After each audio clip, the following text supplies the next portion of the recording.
I'm the only one at the table, I just want to note this, I'm the only one at the table that ordered the vegetarian meal.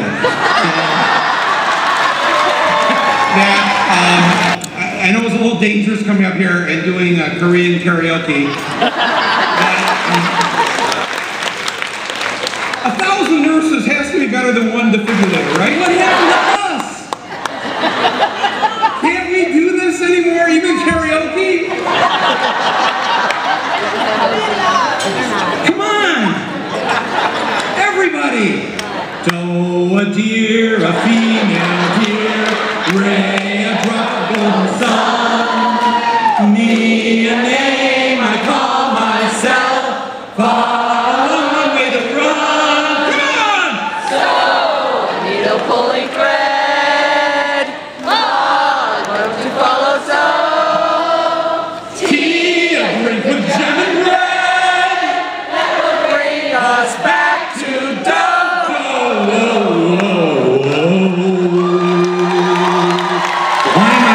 That's going to be on YouTube in about a half hour. That was the first time for everything, right? I love too how we just claim that as American. It's about an Austrian family, and the two lead actors in the movie were both British. But damn it, that's our American musical.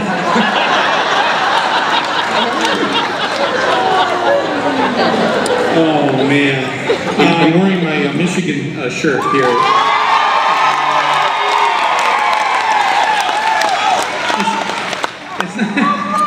It's not a Wolverine thing actually.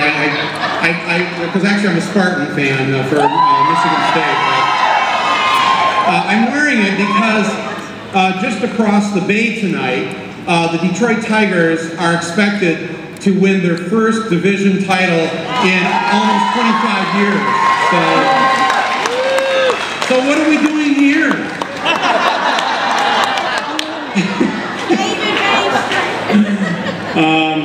So I wore it as a good luck charm. Always relax. More work when I saw the nurses show up because I knew I was not only in good hands, but that the realization that this work that we have to do can't happen with just one or two people. It has to be not one or two people doing a whole lot, but millions doing just a little bit. Yeah. Millions just doing a little bit. And so I thank you for that, and I'm glad we were able to create a piece of work that unfortunately is still relevant now, 4 years later, more than relevant.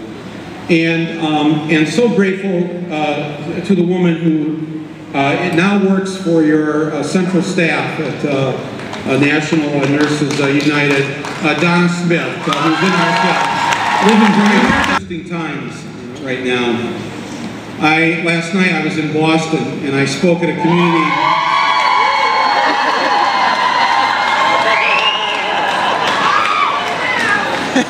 Massachusetts. The Tigers will be playing the Red Sox in the playoffs in Boston, Massachusetts.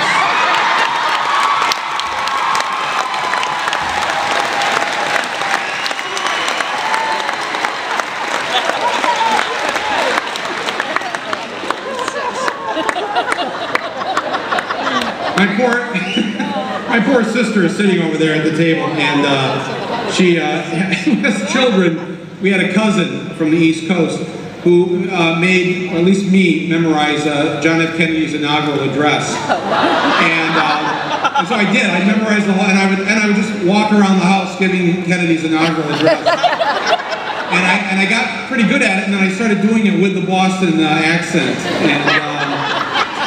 And I tell this story in my book where my mother. Her idea of a vacation was not to go to northern Michigan and take us, swimming and fishing and hiking and camping. Her idea was to load us in the car and take us to Washington, D.C. and take us to the Smithsonian and the National Archives and Arlington Cemetery, and she exposed us at a very early age to the functioning of our government. And we would go and we'd meet our congressman or senator. And on one of these trips, I think I was 11 years old, I got separated from her and my sisters in the Capitol. And I got lost. And when you're 11 in the Capitol building, it's a crazy place to be. And I was going up and down stairs and looking for them, and then I'm getting very upset, and I see these elevators, and I go and I run into one of these elevators as the doors open, and the doors close, and I'm starting to sniffle and cry because I've lost my mommy. And there's one man in the elevator, and he's at the back of the elevator, leaning against the rail, reading the Washington Post or the New York Times or whatever it was. And he hears this little boy sniffling and crying, and he puts the paper down, and it's Bobby Kennedy. Wow.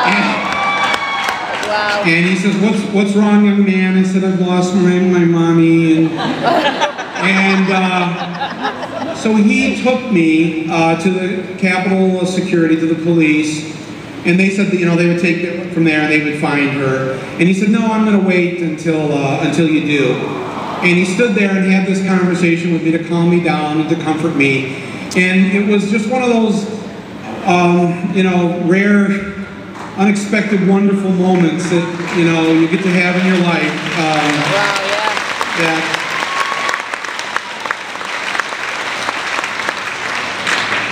And I really wanted to perform his brother's inaugural address of 1965. We went and sat in the gallery, and one of the, I can't remember if it was the Senate or the House, and watched the debate they were having, because a number of senators had this wild idea that old people should not go bankrupt and destitute if they got sick. And so I got to witness the debate of the Medicare and Medicaid bill at 11 years old. And then we went over to the other gallery, I believe it was in the House, where they were debating the Voting Rights Act of 1965, and watched that debate. And didn't really understand what the problem was there. I would ask my mother, why don't some of these people want some people to vote?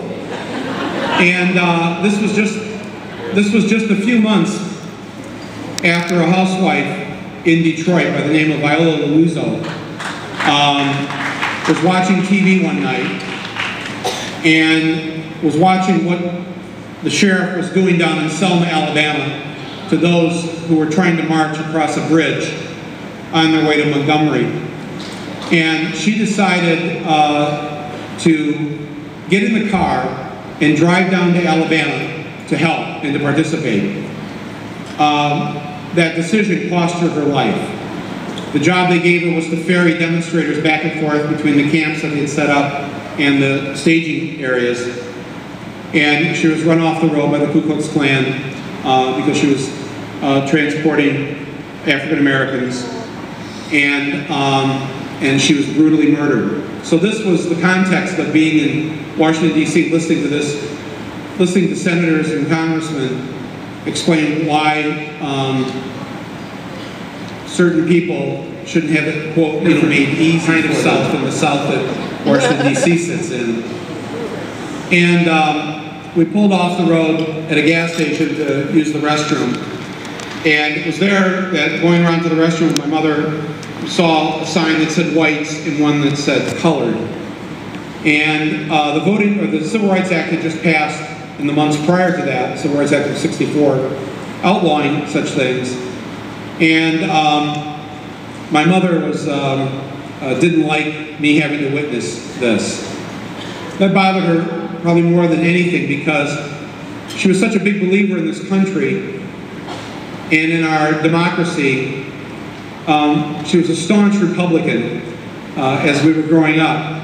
Her father was one of the leaders of the Republican Party in the town that we grew up in. But of course, back then, being Republican meant something different.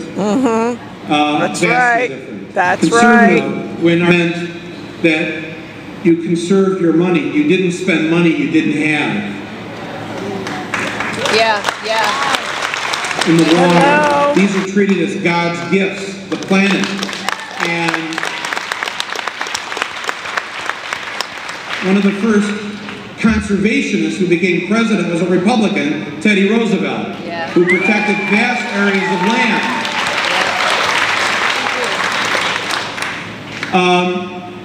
And it was that Republican president who conspired with Mr. Kaiser to create the evil HMOs, who inaugurated the Environmental Protection Agency. Even the bad Republicans had good ideas.